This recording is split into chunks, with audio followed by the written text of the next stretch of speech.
BLM Kerala, Tamil Nadu, Pondicherry. Palakkad വാണിയംകുളത്ത് 3-അംഗ കുടുംബത്തെ 4 ദിവസമായി കാണാനില്ലെന്ന് പരാതി. സംഭവത്തിൽ പോലീസ് കേസെടുത്ത് അന്വേഷണം ആരംഭിച്ചു. വാണിയംകുളം കൃഷ്ണകൃപ വീട്ടിൽ 60 വയസ്സുള്ള ബാബു ഭാസ്കർ, ഭാര്യ 65 വയസ്സുള്ള രാമദേവി, മകൻ 32 വയസ്സുകാരൻ വിഷ്ണു എന്നിവരെ കാണാനില്ലെന്നാണ് കുടുംബം പരാതി ഉന്നയിച്ചത്. ഇവരുടെ വാണിയംകുളത്തുള്ള വീട് കഴിഞ്ഞ 4 ദിവസമായി പൂട്ടിയിട്ട നിലയിലാണ്.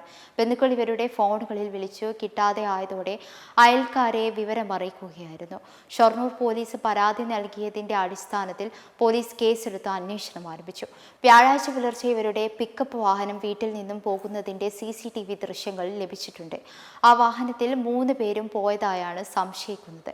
പോലീസ് CCTV ക്യാമറകൾ കേന്ദ്രീകരിച്ചും അന്വേഷിച്ചു വരികയാണ്. ഇവരുടെ കൈവശമുള്ള മൊബൈൽ ഫോണുകൾ എല്ലാം സ്വിച്ച് ഓഫിലാണ്. മൊബൈൽ ഫോൺ ടവർ ലൊക്കേഷൻ പരിശോധിച്ചതിൽ വീട് സ്ഥിതി ചെയ്യുന്ന പനയൂർ തന്നെയാണ് അവസാന ലൊക്കേഷൻ കാണുന്നതെന്ന് പോലീസ് പറഞ്ഞു. ഇവരെ എത്രയും പെട്ടെന്ന് കണ്ടെത്താൻ വേണ്ട നടപടികൾ സ്വീകരിക്കണമെന്നാണ് ബന്ധുക്കൾ ആവശ്യപ്പെടുന്നത്.